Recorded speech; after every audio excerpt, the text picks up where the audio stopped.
Energy Laboratory, and welcome to today's webinar, which is being hosted by the Clean Energy Solutions Center and also the Global Buildings Performance Network. And today's webinar is focused on the frontrunners in energy renovation policies and what can we learn from them. And one important note of mention before we begin our presentations is that the Clean Energy Solutions Center does not endorse or recommend specific products or services. Information provided in this webinar is featured in the Solutions Center's resource library as one of many best practices, resources reviewed and selected by technical experts. Now, before we begin, I just want to go over some of the webinar features. For audio, you have two options. You may either listen through your computer or over your telephone. And if you choose to listen through your computer, please select the mic and speakers option in the audio pane. Doing so will just eliminate the possibility of feedback and echo. And if you choose to dial in by phone, please select the telephone option, and a box on the right side will display the telephone number and audio pin that you should use to dial in. And panelists, we ask that you please mute your audio device while you are not presenting. And if anyone is having technical difficulties with the webinar, you may contact the GoToWebinars help desk at the number at the bottom of that slide, which is 888-259-3826. Now, we encourage anyone from the audience to ask questions at any point during the webinar. To do so, you may type your question into the question pane and submit it there, and I'll present those questions to the panelists at the end of the webinar during the question and answer session. And if anyone's having difficulty viewing the material through the webinar portal, you will find PDF copies of the presentations at cleanenergysolutions.org/training, and you can follow along as our speakers present. Also, an audio recording of the presentations will be posted to that site within about a week of this broadcast. And the GBPN will also be providing a live tweet of today's webinar, and attendees can use the hashtag Global Buildings to follow the live tweet and also participate in that. Now, today's webinar agenda is centered around the presentations from our guest panelists, Jens Lotson, Sophie Schnapp, Lindsay Robbins, and Connie Peterson. And these expert panelists have been kind enough to join us to provide insights into how to introduce and to develop a best practice policy package that contributes to realizing a reduction in energy consumption of the residential building stock, what factors are significant in driving change, and what the market conditions and technical developments are behind best practice renovation policy packages. So before our speakers begin their presentations, I just want to provide a short informative overview of the Clean Energy Solutions Center initiative. And then following the presentations, we'll have a question and answer session where the panelists will address questions submitted by the audience, closing remarks, and then a brief survey. Now, this slide provides a bit of background in terms of how the Solutions Center came to be formed. And the Solutions Center is an initiative of the Clean Energy Ministerial and is supported through a partnership with UN Energy. It was launched in April of 2011 and is primarily led by Australia, the United States, and other CEM partners. Outcomes of this unique partnership include support of developing countries through enhancement of resources on policies relating to energy access, no-cost expert policy assistance, and peer-to-peer learning and training tools, such as the webinar you're attending today. And there's four primary goals for the Solutions Center. First goal is to serve as a clearinghouse of clean energy policy resources. Second is to serve to share policy best practices, data, and analysis tools specific to clean energy policies and programs. Third, the Solutions Center strives to deliver dynamic services that enable expert assistance, learning, and peer-to-peer sharing of experiences. And then lastly, the center fosters dialogue on emerging policy issues and innovation from around the globe. Now, our primary audience is energy policymakers and analysts from governments and technical organizations in all countries, but the Solutions Center also strives to engage with the private sector, NGOs, and civil society. Now, one of the marquee features that the Solutions Center is happy to provide is the Ask an Expert, which is a valuable service that has established a broad team of over 30 experts from around the globe who are all available to provide remote policy advice and analysis to all countries at no cost. So for example, in the area of, hold on, sorry, getting some feedback. And so, for example, in the area of buildings, we are very pleased to have Cesar Trevino, leader with the Mexico Green Building Council, serving as our expert. So if you have a need for policy assistance in buildings or any other clean energy sector, we do encourage you to use this useful service. Again, it is provided free of charge. So to submit a request, simply fill out the form at the Ask an Expert feature at cleanenergysolutions.org/expert. We also invite you to spread the word about this service to those in your networks and organizations. So in summary, we encourage you to explore and take advantage of the Solution Center resources and services, including the expert policy assistance, the database of clean energy policy resources, subscribe to our newsletter, and participate in webinars like this. And so now I'd like to provide brief introductions for our distinguished panelists today. First up, our first speaker is Jens Latson, a senior policy expert and advisor at the Global Buildings Performance Network. And then following Jens, we will hear from Sophie Schaap, a policy analyst at the Global Buildings Performance Network. And then following Sophie, we will hear from Lindsay Robbins, who is a senior project manager at the New York State Energy Research and Development Authority, where she manages phase 1 of the Cleaner, Greener Communities programs. And then our final speaker today is Mr. Connie Peterson, who is president of Swedisol, the Swedish trade organization for the leading insulation companies. And so with those introductions, please join me in welcoming Jens Latson to today's webinar. Thank you. May I get my slides on? I'm here to welcome everybody and do a very small introduction to the webinar, but I'm not one of the important speakers here. I'm just introducing. Next slide, please. First, a few words about the Global Buildings Performance Network. Some of you might know us from one of the previous webinars we held, but we are a global network having a global agenda, trying to put buildings on the global agenda, but also having a regional presence in India, China, in Europe, and in US, where we work together with different organizations. And we are starting up new activities in India, in Southeast Asia, and we try to develop recommendations for policies, show what policies are working, and develop information about best practices and potentials and more. Next slide, please. We have, can I have the next slide?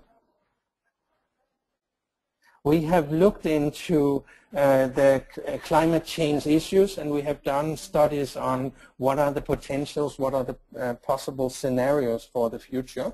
And we have, as it's shown down in the right corners, looked at what would happen if we have a frozen policy scenario. If we don't do anything more, we would have an immense increase in energy consumption in the building sector because of the growth, in particular in the emerging economies.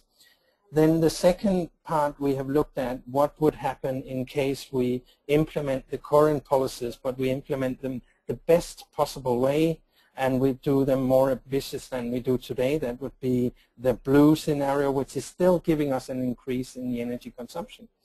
Finally, we looked into what would happen if we implement best practice around the world and try really to do a step change or a totally transformation of the market for energy efficiency. And only in that case it would be possible for us to get a reduction from the building sector. Next slide, please. The deep scenario, as we call the scenario where we go for implementing the best practices, is meaning that we are upscaling the development of state-of-the-art buildings and policies so that we can follow this path. And we need to implement that very fast. That means all countries need to move quickly and implement such kind of policies within the next 10 years. Next slide, please. This slide is just illustrating what we are trying to achieve. There is a lot of policies which can help in developing that what is today the best of the market to become the 100% of the market or the major part of the market. If you click one more time, it would show that this is normally taking like 20 years when we have seen before, and one more click, and we want actually that people do this in only 10 years. So it's a very ambitious framework we have. When we look at the emerging economies, it's highly new construction, which is important. But if we look at the developed part of the world, and in particular Europe and US, it's renovation that is needing to take place. And it's deep renovation, and it's more of the renovation. And therefore, we have worked on developing this new tool, which have been led by Sophie Schnapp, who will give you more details on the tool itself. And I would leave the floor to her to introduce you to this new tool. These are just some of our reports, but next, that's fine. Sophie, will you take over here?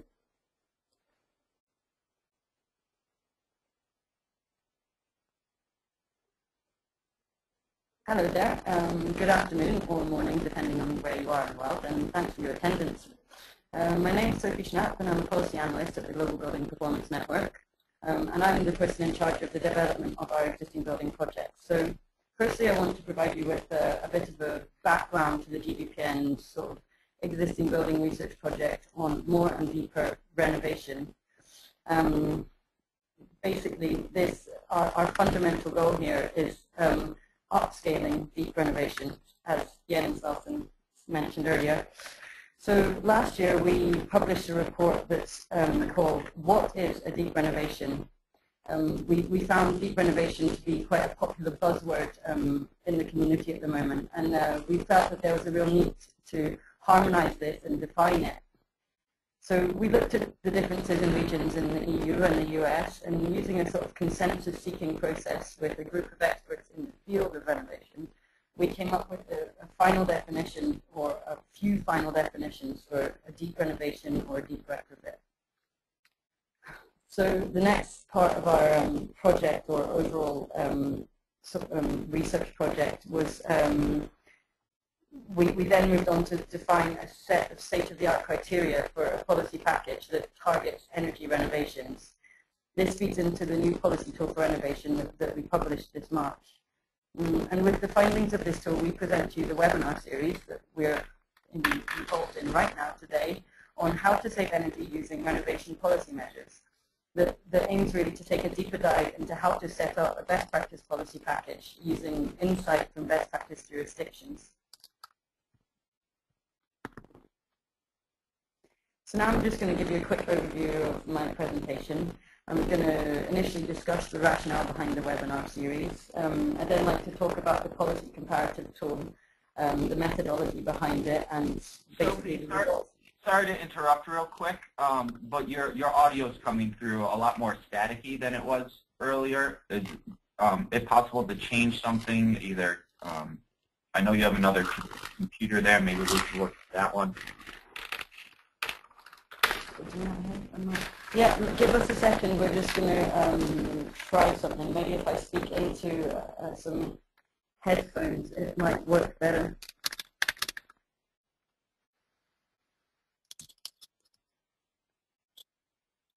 Can you let me know if this sounds any clearer? That's 100% better. Oh, well, then that's perfect. We shall continue. Okay, I just need to retrack where I was. Okay, overview. So, yeah, I'm going to discuss the sort of the tool that is really what has allowed us to introduce this webinar series. And then I'm going to talk about this sort of subject matter of the webinar, which is an overall performance, how the sort of success stories of two frontrunners in energy renovation policy. And finally, I'm just going to conclude by introducing the topics of the up and coming webinars.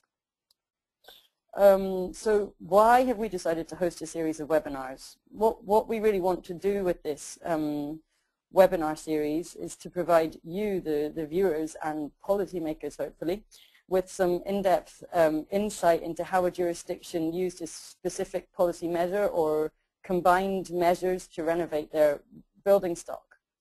So experts from best practice jurisdictions have been invited and will be invited to present their knowledge and insight as to how the policy measures that were adopted in their regions was successful in reducing consumption in residential buildings. The webinar series will provide insight into the challenges and opportunities that the best practice jurisdictions have faced during the implementation of policy measures, and hopefully outline key factors and lessons learned that are significant in driving this change that we want to see. The webinar should provide people with a platform or a platform for jurisdictions to learn from the practices of others. So I'm going to discuss our tool a little bit that we've just promoted. Taking it back a few years, in 2012, the GBPN developed a methodology for defining best practice building codes, which targets new buildings. So now in 2014, we're moving on, and we want to add to this collection of tools that the GBPN have. And so now we've set up a set of criteria that will be used to define and support the uptake of state-of-the-art renovation policies. This tool that we have identifies key themes and elements that support the development of policy packages, and it also analyzes and compares best practice policy packages based on the themes and elements identified. So I'm going to discuss the criteria with you of how we came about deciding or finally coming to a consensus on these state-of-the-art criteria. Okay, well, you can see the final criteria at the top of the slide there, and to basically come up with this, a consensus process was encountered or established to develop supporting criteria and sub-questions that could be used as a tool to determine whether a renovation policy package contained best practice elements. So we used an expert committee to help us here, a group of 30 experts who know about renovation policy and have been working with renovation policy for their lives almost. So that was what really gave this criteria the stamp of approval that it required. So the final criteria that we came up with, we have 6 themes along the top row there. You can see regulatory measures, building assessment, financial instruments, economic instruments, capacity building, and overall performance. And then under these, we have 14 sub-criteria that form the basis of the state-of-the-art renovation criteria. The methodology really used to develop the criteria included a desktop study of current literature, expert input, peer review, and a peer review process. And then we also had to find a methodology to identify best practice jurisdictions. And for a region or jurisdiction to be accepted to be deemed as a best practice region and to be selected by the GBPN to be analyzed, it must have met a series of criteria. Firstly, the jurisdiction must have already have, of course, an active policy package supporting the uptake of renovations and hopefully aspects of energy or deeper renovations within this policy package. And secondly, the jurisdiction must have significantly reduced the energy consumption of their residential building stock. This was a bit of a tricky part as well. So initially we ran a literature review process of current best practice renovation policy. We then ran this past our experts for the first round of selection, and then we looked into the consumption data of all the different states in the US and all of the different countries in the EU, and finally narrowed it down to 6 regions in the US and 6 states in the US and 6 countries in the EU. So I'm going to go over some of the key findings from our tool. Firstly, energy renovation policy is really an emerging field, and we found, along with our scoring committee and experts, that there is still scope for further progress. We're only touching the sort of the base of what we could be doing at the moment. Secondly, a holistic policy package must be in place, and it must address many aspects of a renovation process.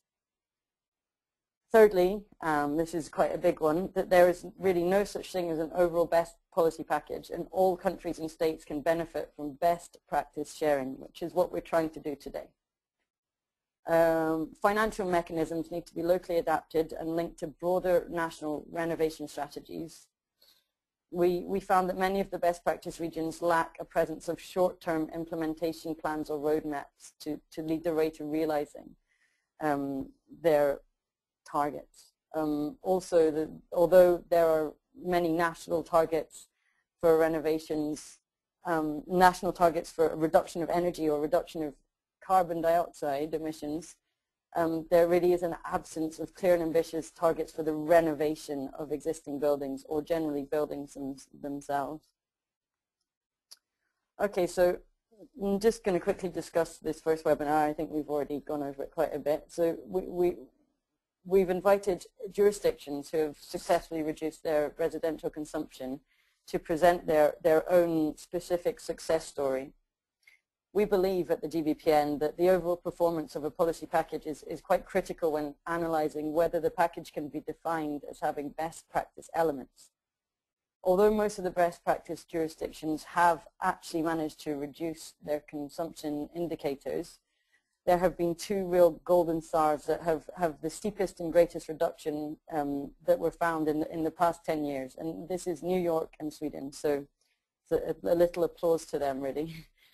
For this, I'm really proud to present Lindsay Robbins from the New York State Energy Research and Development Center and Connie Peterson from Swedish. They're going to provide us with some insight into how these two jurisdictions have successfully reduced the energy consumption of their households in the past 10 years. Finally, just a quick overview of the webinar series in general. This is the first webinar, and thank you all for being present. We're talking basically about the two front runners who have successfully reduced their energy the most. Our second webinar is going to be held at the beginning of June and is going to be looking at energy saving targets, whether it's overall national or building and renovation related. The third webinar is going to be held around the beginning of July. Opened by a special guest that we won't name yet. And we'll look into how labeling and certification schemes lead to energy reductions and if they need to be linked to a package of measures. And the fourth webinar will be held after the summer, which is quite a topic for everybody to be discussing at the moment, is how can we finance energy renovations. So we're going to take some insight from best practice jurisdictions on how they've managed to go about doing this. So thank you very much for listening, and I hope you enjoy the webinar.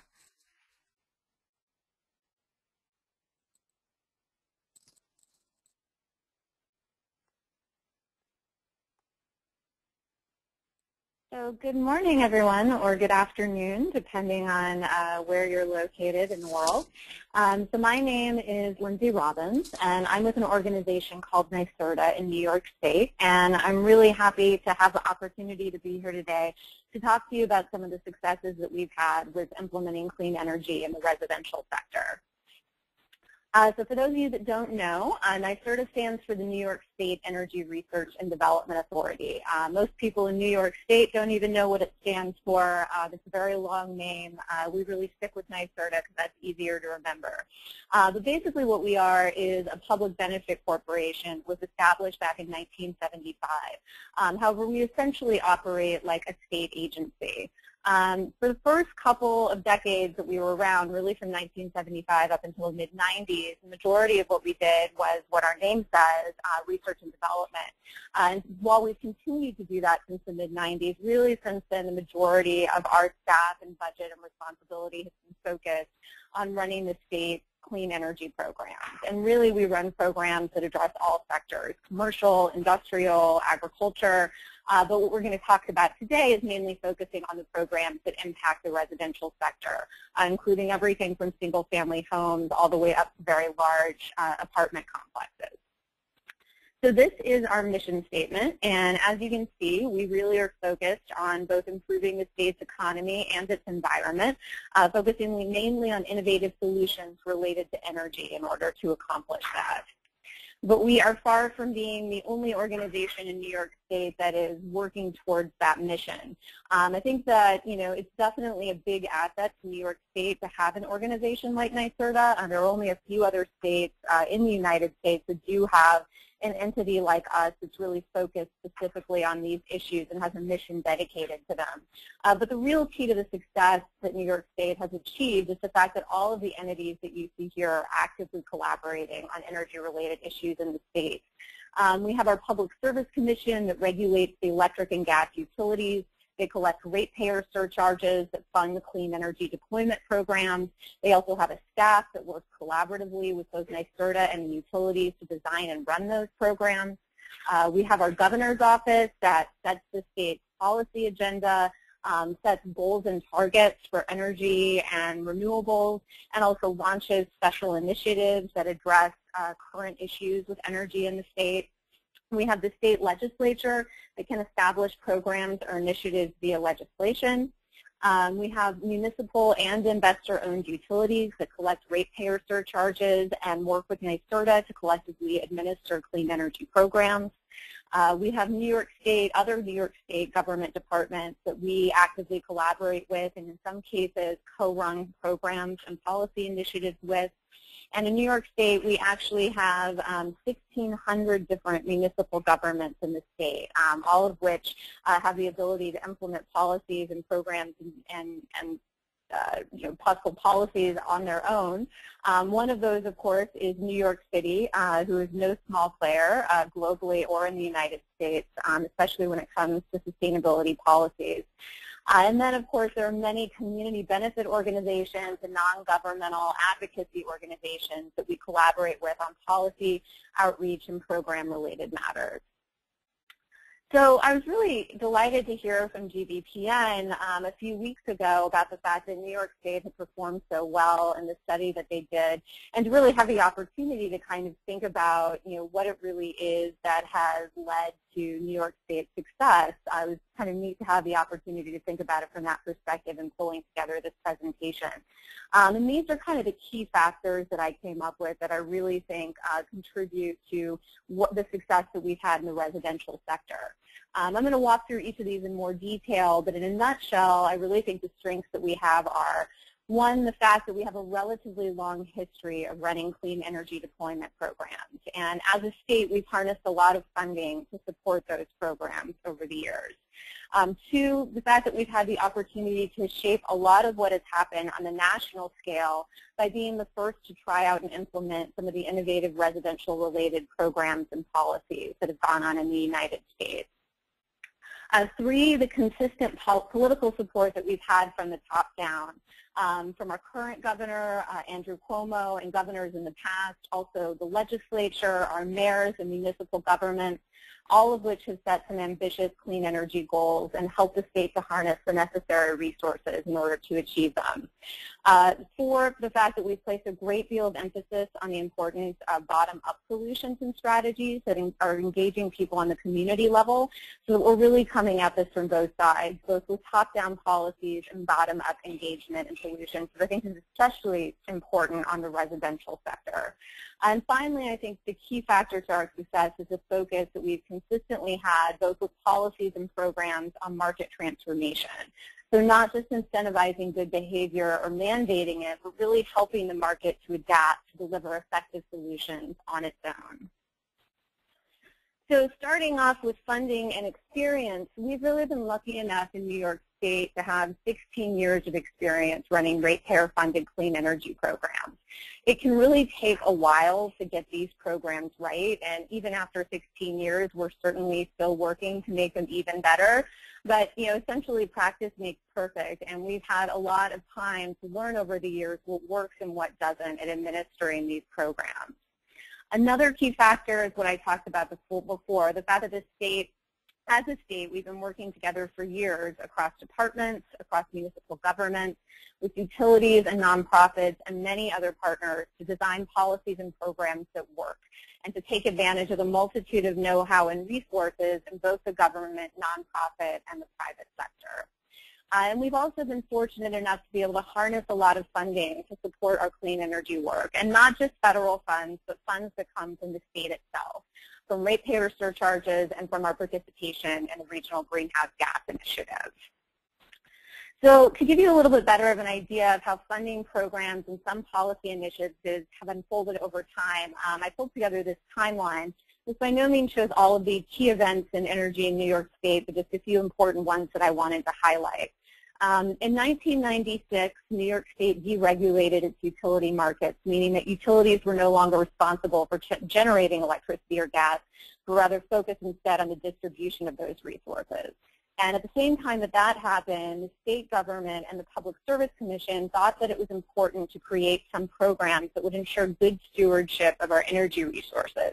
And so they instituted the first ratepayer surcharge at that time to fund programs that would transform the marketplace, encourage energy efficiency, and keep energy affordable for low-income households in New York State. And that was really the beginning of the SBC, or the Systems Benefit Charge funding stream and programs, which, as you can see from the bottom of the timeline, are still running in their fourth iteration today.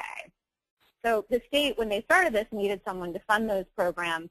NYSERDA had been around at that point for a couple of decades doing R&D and also, state energy planning and research and development, and we seemed like a good candidate to do this. So they gave the primary responsibility for designing and administering those programs to NYSERDA, and we've been the primary person running those programs in the state ever since. Going a little bit farther down, in 2004, the Public Service Commission instituted another portfolio standard, this time to support renewables specifically, both on the commercial scale and on the customer-focused scale. We refer to that funding stream as the Renewable Portfolio Standard. And then in 2008, another portfolio standard was put in to support specific electric and gas saving goals that the state had set for itself, and that one was called the Energy Efficiency Portfolio Standard, or EAPS, which funds programs that acquire electric and gas savings to meet our state targets. And that same year, New York State began its participation in the Regional Greenhouse Gas Initiative, which brought a new type of funding to the table. So for those of you that don't know, the Regional Greenhouse Gas Initiative, or we refer to it as RGGI, was the first mandatory cap-and-trade program in North America. It involves 9 different states, each of which use the proceeds from carbon auctions that occur in the states to fund different types of programs and clean energy initiatives. And that's a great non-ratepayer funding source. So we have funding clean energy programs in New York State. That's great because it is a little bit more flexible than an average ratepayer source. So moving on to kind of the next point of leadership and innovation, some of the pluses to having a diverse set of program funding sources and starting early in the program game was that we got the opportunity to really be a part of creating some of the program standards and training certifications that are now used nationally in the United States in the residential marketplace. The Home Performance with Energy Star program, which provides standards and guidelines and supports the work necessary to improve the energy performance of existing homes, is now used throughout the country, but was initially piloted and developed in New York State. We were the first to implement the program, and so we've really been fortunate and had a longer time to learn what works and what doesn't in running it in our state, which definitely gives us an advantage, and of course has given us more years to acquire savings from that program. Same with the Energy Star certification for new construction multifamily high-rise buildings, which is based off of a pilot program designed and run by NYSERDA. The first 4 buildings in the country to receive that label were built here, and really because we've been doing this for a long time, a large majority of the Energy Star labeled multifamily buildings in the country are still located in New York State. And in order to serve all of these innovative residential programs that we've been running since back in 1996, we really needed a qualified workforce. And so we also had the opportunity to work very early on with an organization called the Building Performance Institute to develop certifications and trainings for residential energy professionals that were really based and developed here and are used nationally today. So we've also had the chance in New York State via New York City to enact some of the most innovative legislation, which is one of the best known examples of which is New York City's Greener Greater Buildings Plan, which addressed all of New York City's large buildings, which are defined as those that are over 50,000 square feet. So that included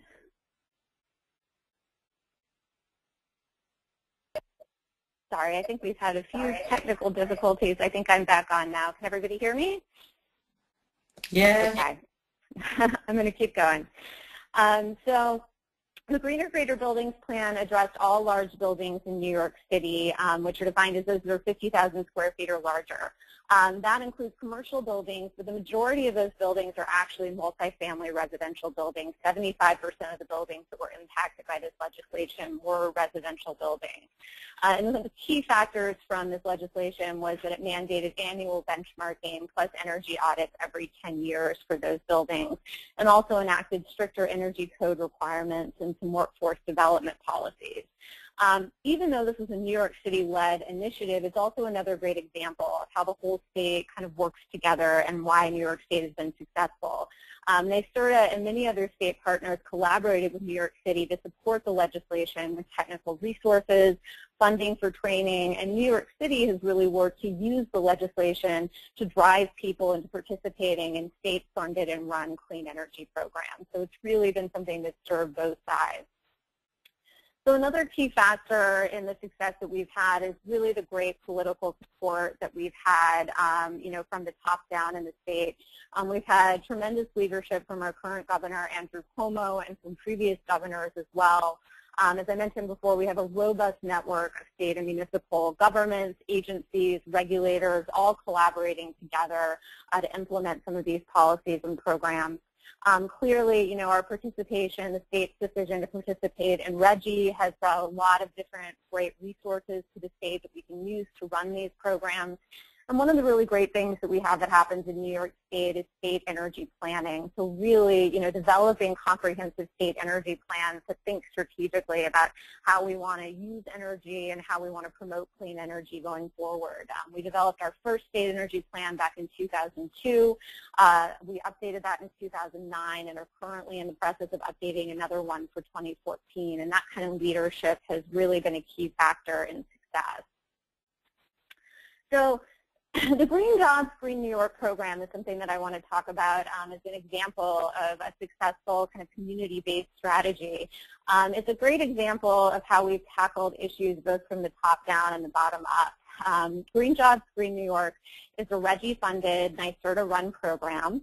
It was originally mandated by the New York State Legislature, and it focuses on providing technical assistance and financing for residential buildings and small businesses that want to invest in energy efficiency improvements, and it also supports the training of service providers.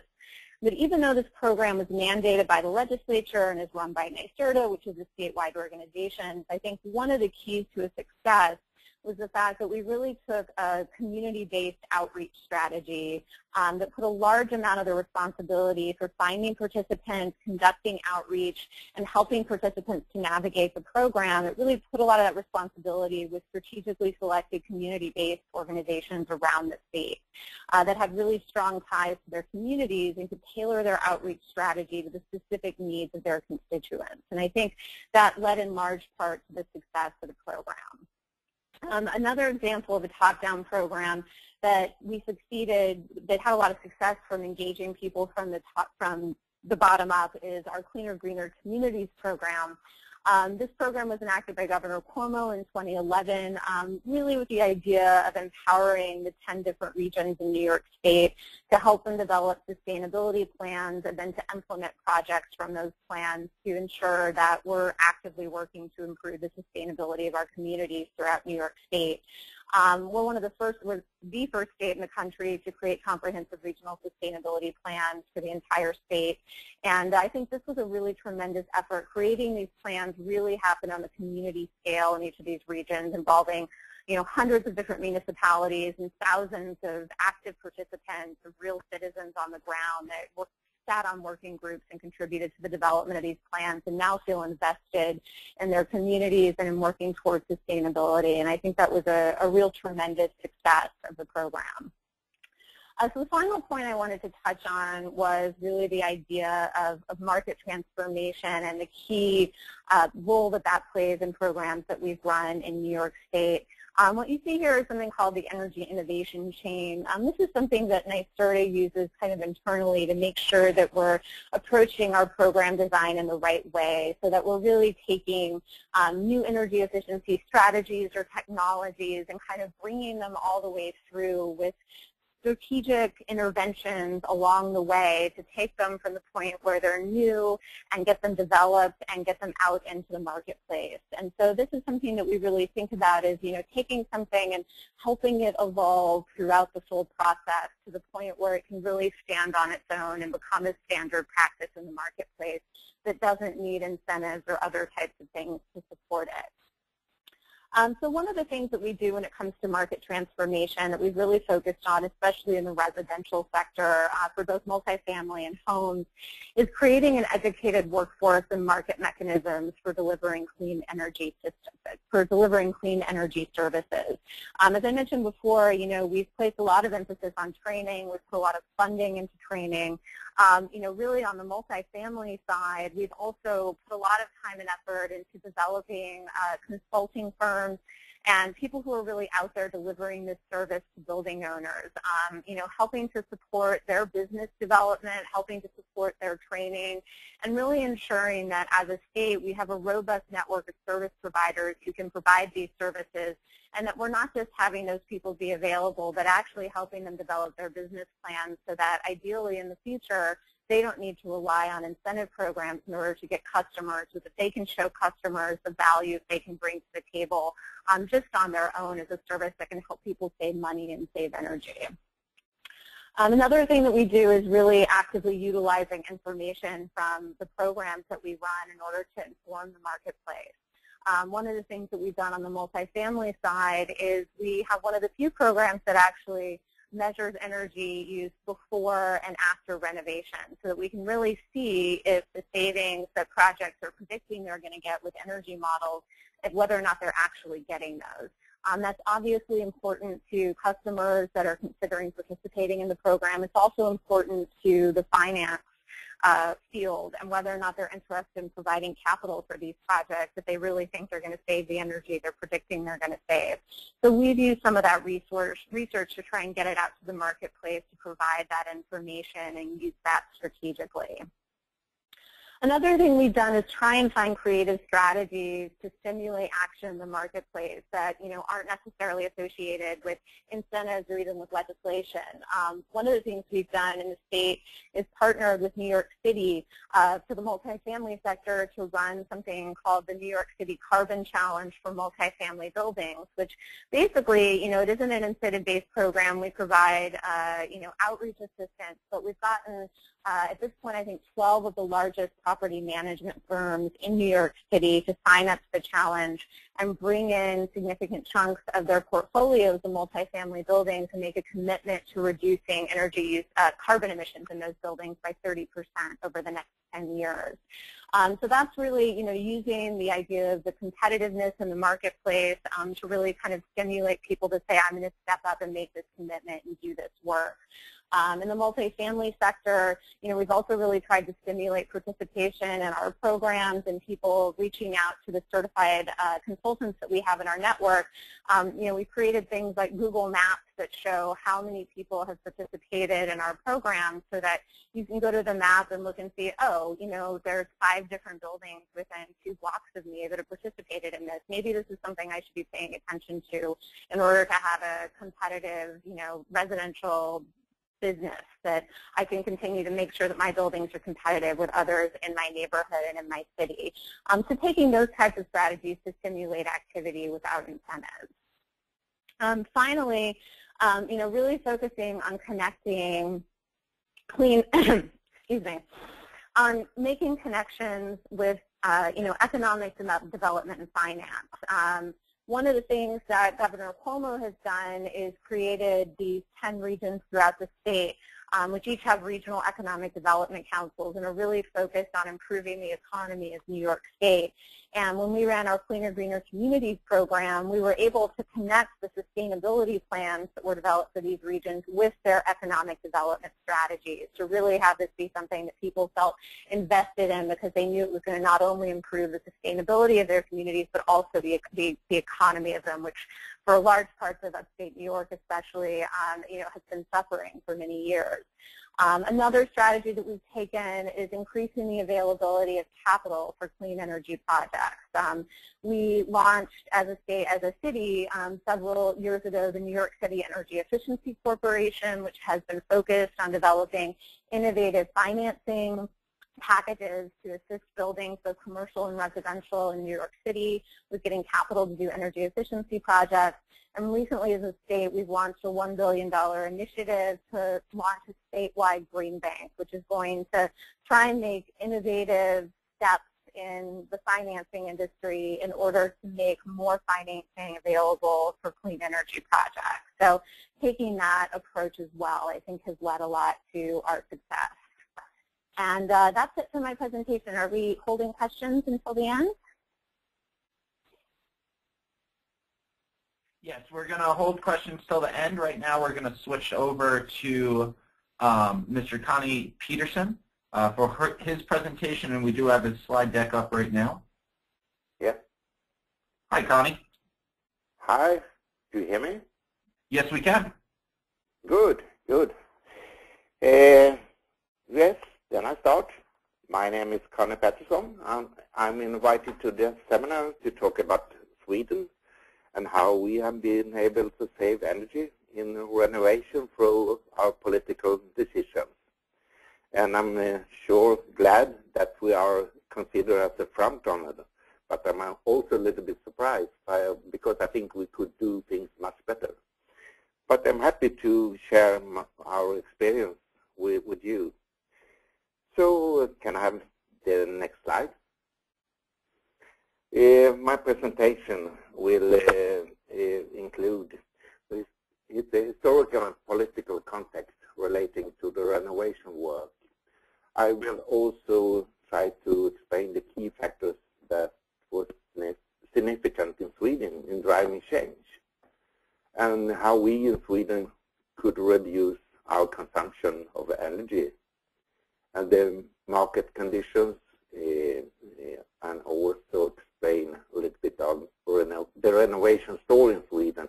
And I will also show you two examples from renovation that's been done in Sweden. Can I have the next slide?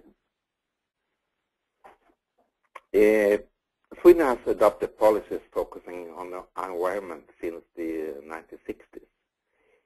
So it has a history in Sweden.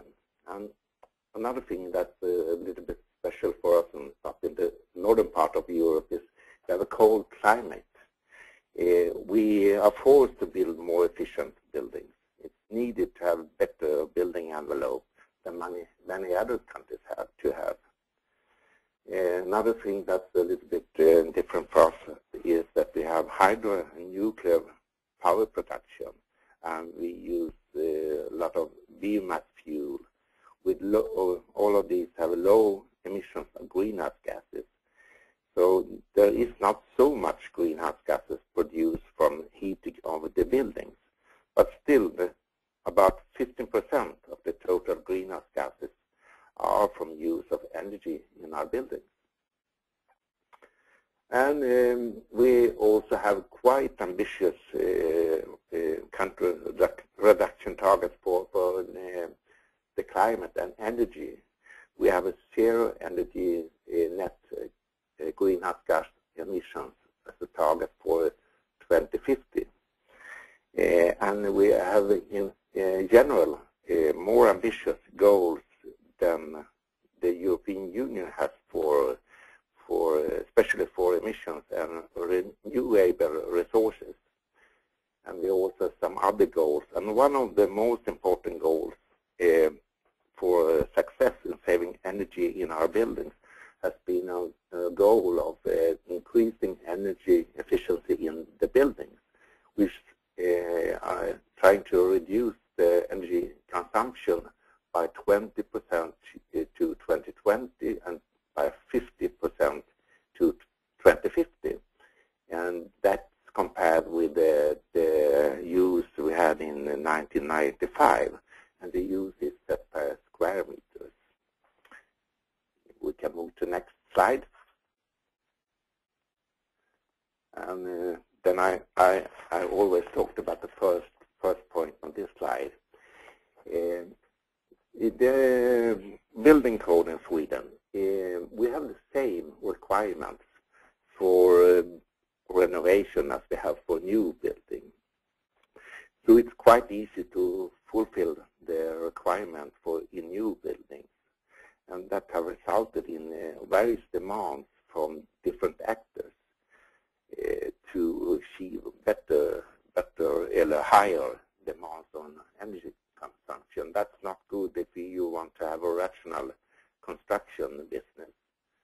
So that have been noted by the authorities, and we will try to work with the requirements. New one will be presented in June this year, implemented in January next year. The labeling scheme, the EPCs. In Sweden, we are having calculated energy performance at the design phase. And then the performance is checked in every new building. And I think this is a little bit different from other countries. And that's good. You win a lot of experience when you do it that way. We also have strict performance and implementation of the EPCs. And a large percentage of the buildings do have labels. But there still are improvements to make on these audits. They are required to provide information on energy saving and how to improve the energy performance in buildings. And that is something we have to be better on in the future, at least in Sweden. We have training and education campaigns. We have a national refurbishment center in Lund. It's operated by the university in Lund and the industry, and it's the first of its kind in the country. And the background for this refurbishment center is we have a huge renovation need of the country's multifamily housing, particularly in the one we have in what we call the Million area. The Million area, or the Million program, was a political-driven project. We had to eliminate shortage of housing in the 60s and 70s. But 1 million apartments / single-family houses were built during 10 years. And we have total of 4.5 million apartments, single-family houses. So this Million program is a big share of the total buildings. And these are now about to be renovated. We have several one-stop solution centers. This new one for Center for Renovation. We have also BEBO, that's a corporation for multifamily houses, BELOC for commercial buildings, and a new BESMO that started recently for single-family houses.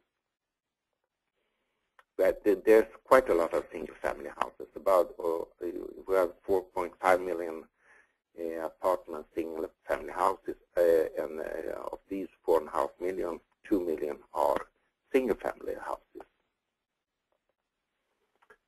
Can we take the next slide? And this is the two examples of renovation. The one on the top is a multifamily house, the Brogården in the southwest of Sweden. It's a big housing area from the Million program that's renovated to good energy performance right now. It's totally 16 buildings that's completely renovated. And it was not just for renovation they had to be redone. It was, of course, renovation and energy performance, but there also was a need to change the image of this area. And they wanted to have another mix of the sizes of the apartments. They wanted more area that was possible to have for rent. So this case is well known in Sweden, and you can find a lot of information on the internet. And in this case, the residents, it's 60 houses. So the residents were moved out to an empty house while they are working with one house at the step. And the other example is from single-family houses. As I said, we have about 2 million single-family houses, and 1.5 million of these are built before 1980. And a large proportion of these are in need of renovation and to improve energy efficiency. And three companies have developed a Rent Zero concept, renovation for zero energy use, cost-effective renovation for older house. And the house was in its original version, and it was renovated in last year. And in both these cases, they kept the original look of the houses. They looked about the same as they did before. And in the last example, the people were still living in the house during the renovation work. And there was an extension, renovation of the exterior body, the windows, doors, roofs. But there was also installed new ventilation, heating, and energy systems in the house. And you can also find that information on the internet on the rentzero.se. Okay, can run to the next slide. These are the figures. I think maybe it was this one that Sophie showed us in the beginning. That's the figures for the energy consumption in Sweden. I mean, it's decreasing set to square meter, and also the intensity are falling. I mean, of course, this figure for the housing sector is depending on the weather condition, and therefore they are varying a little bit from year to year. We can have the next slide. Thank you.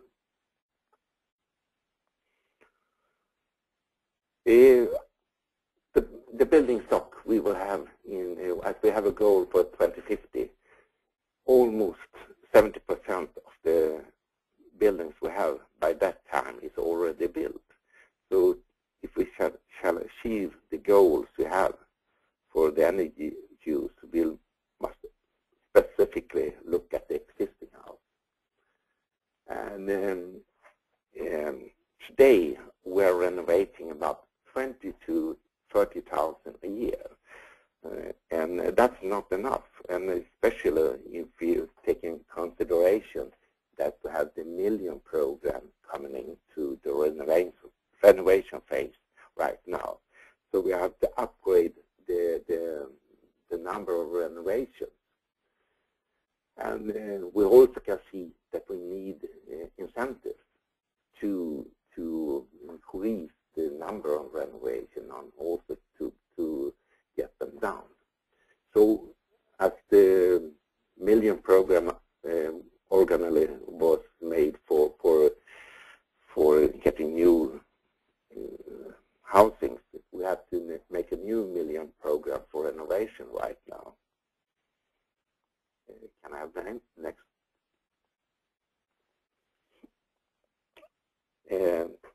It's quite costly to make the energy efficiency and renovation work. The lower cost for energy will not cover the expenses for renovation and the work with the energy issues. And single family houses in Sweden are they have generally been maintained, while the need for renovation is especially pronounced in many of the multi-family houses.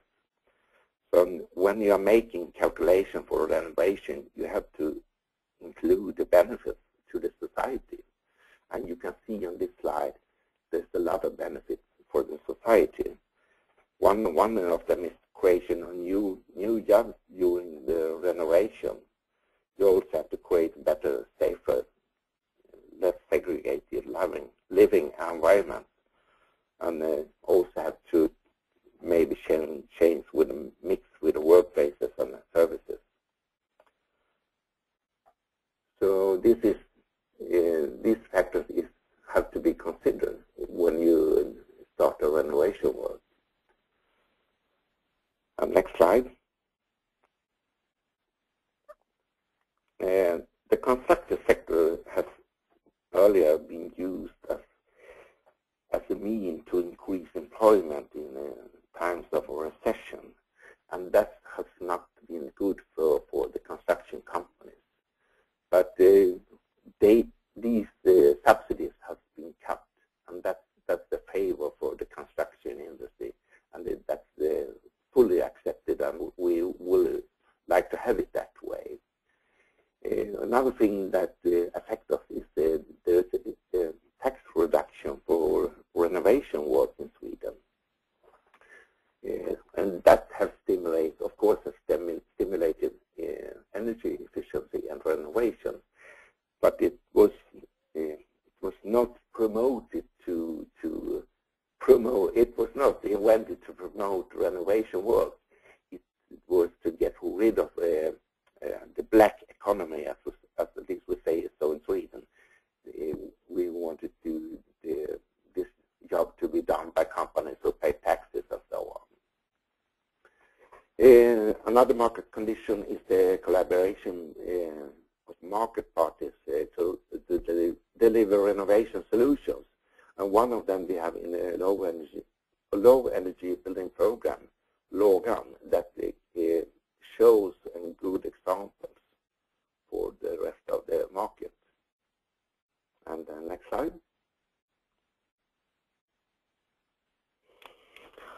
And a little bit about Sweden's renovation story.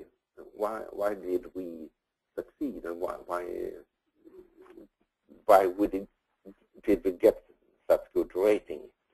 I think the most important fact is the need to have a plan, to have goals that the market can get around. It has to be pronounced, and that has been really important for us. And we also have a business sector that want to do better. They know they can do much better. They can improve the efficiency in the energy use in the buildings. And it's more the business sector who's driving than the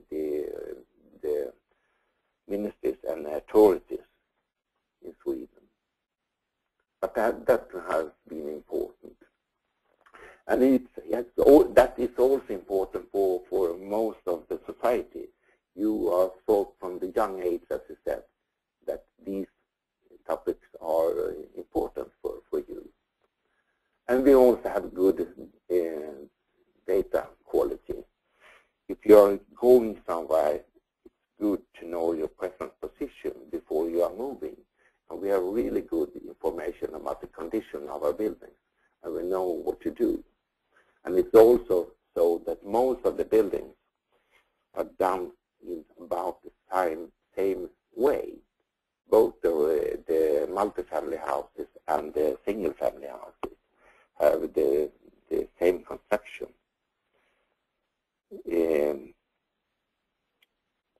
There is also high. The whole society has high standard for building performance. And when we reduce the energy, we of course have improved the building envelope when we have made a renovation.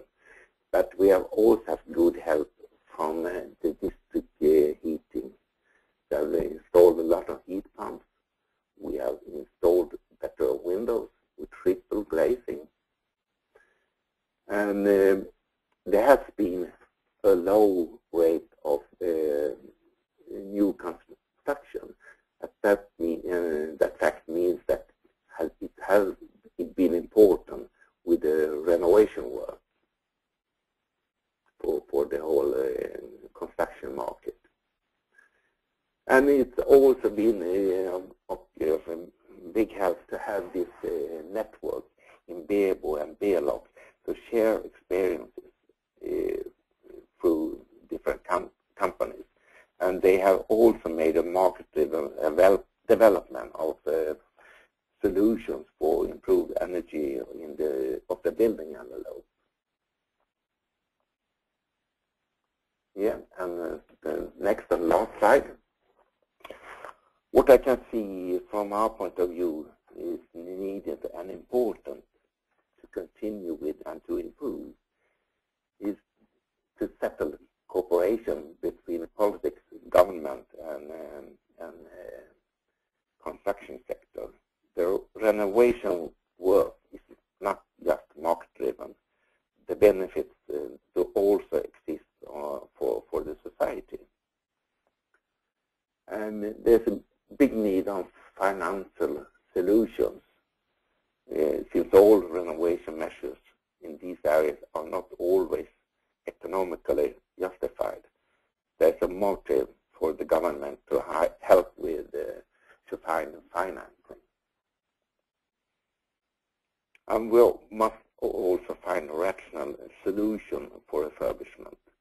Be willing to share experience and also increase the perform of deep renovation of the building stock.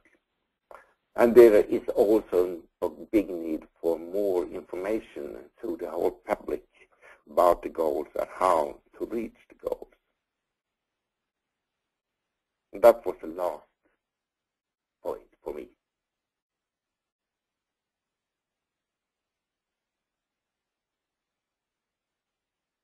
Yeah. All right. Thank you, Connie, and thank you to each of the other panelists for your presentations. And at this point, we are going to turn back to Jens Lawson, who will be addressing some questions to the panelists. So Jens, whenever you're ready.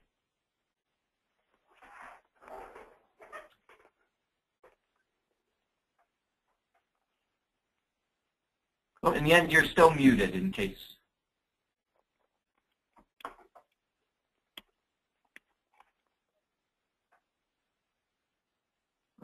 Jens, are you there? You're still on mute. Hello? Yes. Well? Yeah? I didn't, shall I say something or? No? Oh, is it, hold on, we're trying to get Jens on the line. He's still on mute. Jens, if you can hear us, could you unmute your phone and do you have some questions for the panelists?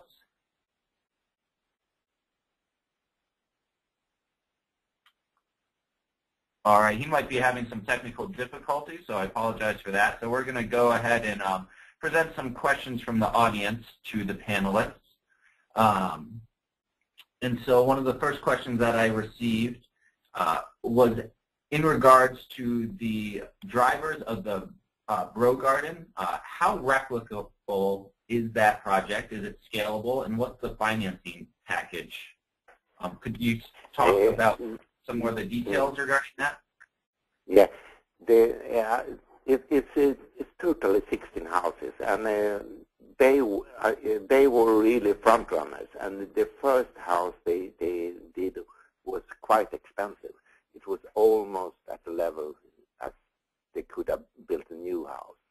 But they have learned. They have learned at the time, and at this time they are much lower in cost. So, but there was an investment for the Bro Garden, the owner of the real estate. So they knew that it would be expensive, but they learned. So they know a lot more. But of course, the reduced energy consumption does not cover the expenses for the renovation, not at all.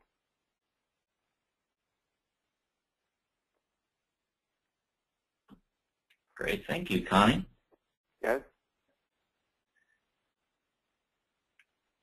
And let's check back in with Jens, see if he is able to figure out his audio. Jens, it's showing you as still muted. Are you able to unmute yourself? All right, very good. We'll move on to the next question then. And this question is just a general one regarding the global, the GBPN. Could you talk a little bit about how the GBPN integrates with the ISO?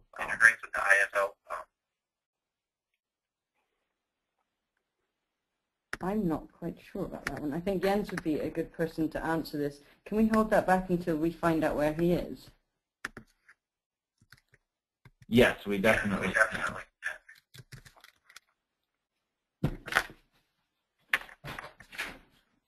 I can actually ask Lindsay a question. I know that we were quite interested in finding out sort of more about collaboration and hold on, if you just can just give me a second. Okay, so maybe what are the sort of drivers? Why do you feel that New York are doing better than other states in the U.S.? Because I think that's I think a lot of the states in the U.S. can learn from New York State. So what kind of advice would you give to other states in the U.S. that are looking to follow your path, your lead? Well, I think especially on the residential sector, we've had a lot of success in working with organizations that have missions that are different from ours, but that are aligned with what we're trying to do, to collaborate with them in order to further the reach of our energy efficiency programs. You know, one of the examples of that, especially on the multifamily side, you know, we've collaborated with state and city agencies to fund and support affordable housing that's being built and continued to be managed and maintained throughout the state, and you know, certainly in large chunks in the city as well. And we've really collaborated with them, you know, on the new construction side. They've basically agreed to kind of require almost people who are getting financial assistance from the state to construct affordable housing to participate in our programs and make sure that that housing is energy efficient. And, you know, on the existing building side, to make sure that when affordable housing buildings that are getting financial support from the federal government or from state or city governments, that when they're doing major renovations or when they're changing hands, they're going through an energy efficiency renovation process. And I think it's finding opportunities like that where missions are aligned, where, you know, they want to build affordable housing or maintain affordable housing. We want energy efficiency. Energy efficient housing is more affordable to the residents that live there, and finding those types of connections can be really meaningful to further advance both policy agendas.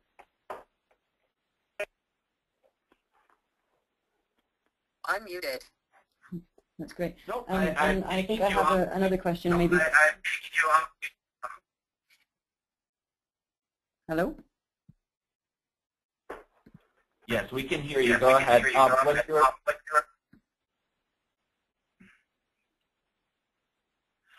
Hi, Sophie. Sorry, when your computer is providing feedback and echo, so when you're not speaking, you just have to make sure to mute yourself. I did receive a few questions from the audience. I'd like to go ahead and present those to the panelists at this point. And so the next question that I had states that one of the panelists mentioned that the subsidies have been cut significantly. So according to your observations, what is more effective to promote renovation? Is it taxes or subsidies? Can you repeat once more the last sentence? Yes, definitely.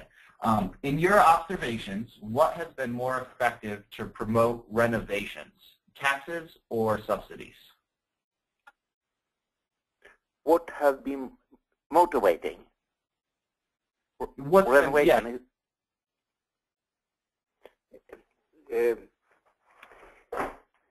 It's the big problem here, as we have in Sweden.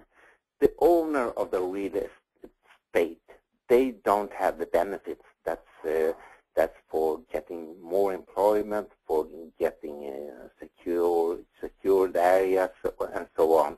They just give the benefits of the lower energy consumption, and maybe if they raise the standard, they can take higher rents.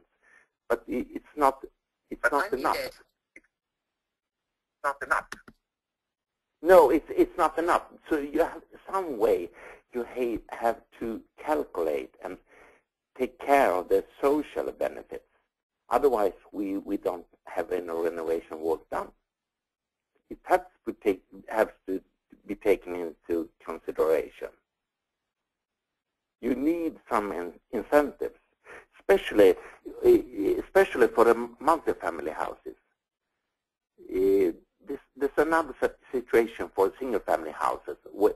At least in Sweden, the houses is owned by the owner has the benefits from the whole housing project. So there's a big difference between the single-family houses and multifamily houses. And in Sweden, the multifamily houses are heated by district heating. Then a quite small area. The average area is 70 square meters for in an apartment in a multifamily house. It's not so much to save by if you use district heating. So you have to have other aspects involved if you should start a renovation work. It's a difference in the single-family houses. There's other drivers, driving aspects involved in single-family houses.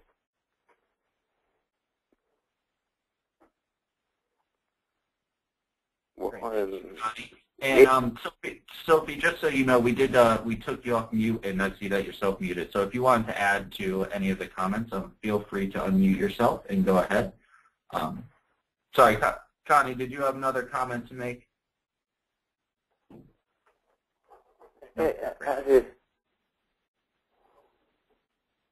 we'll move on to the next question then. Yeah. One of our attendees asked about, they heard about new policy packages for building energy renovations, so that's similar to the topic we were just discussing. Could you talk a little bit more about these new packages? Or have you heard anything regarding them?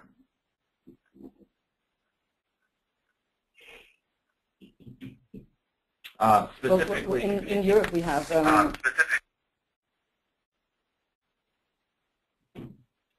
Yes, go ahead. I'm sorry. Okay, so in Europe we have the European Commission has actually set a policy for all member states to have sort of defined a renovation roadmap, which would then sort of feed into a policy package. We at the GBPN have defined what we would call a state-of-the-art policy package should be, and so that's. I mean, I'm not really sure what you mean by that question, but for us, a policy package is different policy elements working together to help to sort of upscale and yes, so we found that Germany there are many regions in Europe and some in the States who have sort of defined policies to work together, and that's what we call a policy package. Great, thank you, Sophie. And the attendee did provide more detail in regards to their question after I asked it. They were wondering specifically about new policy packages in Southeast Asia or in Singapore that they heard about. Do you have anything to comment on that, or should I move on to the next question? Unmuted. Yeah, I think there's Singapore are starting to build on their policy packages, and there's a state in China that are also working on this as well. So there's definitely movement in Southeast Asia, but I can't tell you much more about it. All right.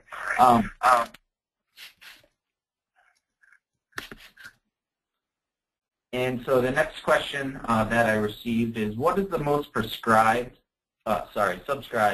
financial assistance in New York and why? So this is for Lindsay. So I'm not sure that I fully understand the question. I guess if I'm going to interpret it, I would guess you're asking what the most popular programs that we run that offer financial assistance for renovations would be. And I would say that we don't offer a huge variety of programs. We usually offer, for each different sector, so residential versus multifamily, we offer each of those sectors programs that address whole building renovations. And we've had a lot of success with those programs. On the residential side, I think we've served about 60,000 different single-family or 1 to 4 unit homes.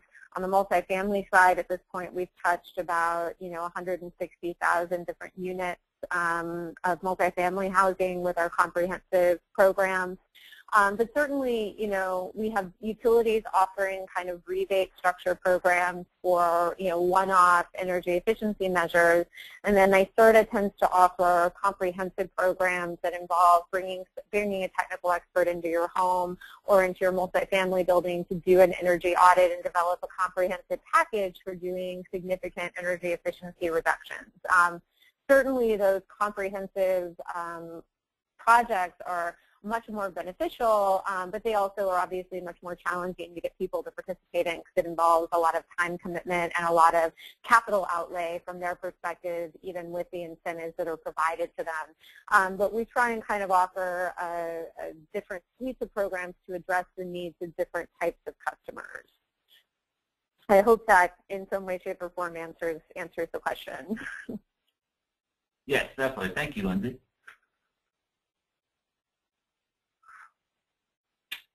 And just looking through the questions, that is I did have another question regarding the GBPN, but we have lost the end blocks, and so I'll move ahead and I'll email that one along so that it can be covered. And then the GBPN also works in China and India. What are the lessons from either New York or Sweden that can be, what are the main lessons that you think could be applied to those other regions? So that the regions they refer to are China and India.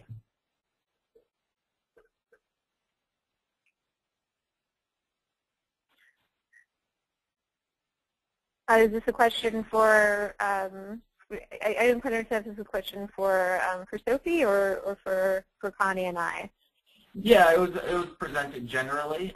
Sophie, I think they do refer to the GBPN. If you could address that question, and you are self-muted right now. I could, okay, sorry about that. I should quickly say that.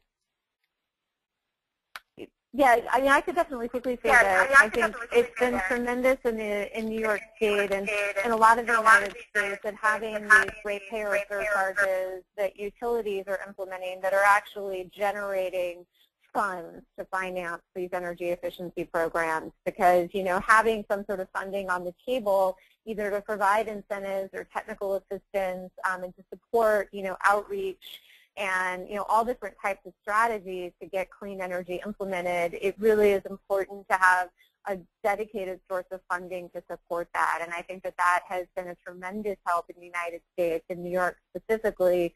And so finding some way to get that type of revenue source, is a huge asset. Great. Thank you very much. I'd like to add something to that, if I can. I'd like to add something to that. I think that also because there are some regions or jurisdictions in China and India who don't necessarily have the funding at present to really work on strategies. So I think initially they need to have a sort of umbrella target or the government actually has to initially have the will to want to renovate. So they should have some national targets set for renovation, but then also, and it might not necessarily require too much funding, is feed down sort of learning resources into different regional sectors in a specific region, so that they have they have accessibility to education modules and sort of building regulations to know how a building should actually be built. I think is the fundamental part for a region sort of starting to build a renovation strategy. Great, thank you both.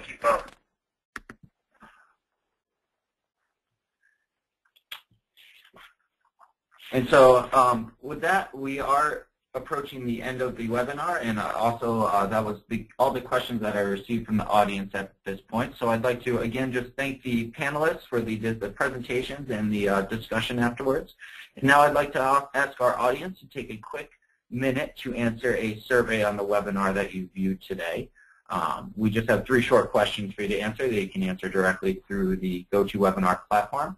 Heather, if you could go ahead and display that first question.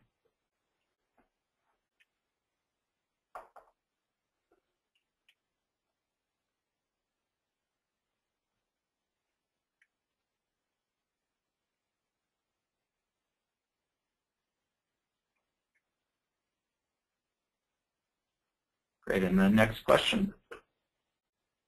The webinar's presenters were effective.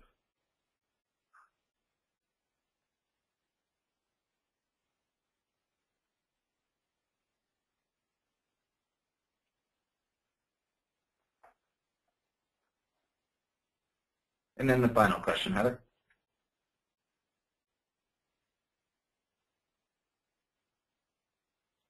Now, overall, the webinar met my expectations.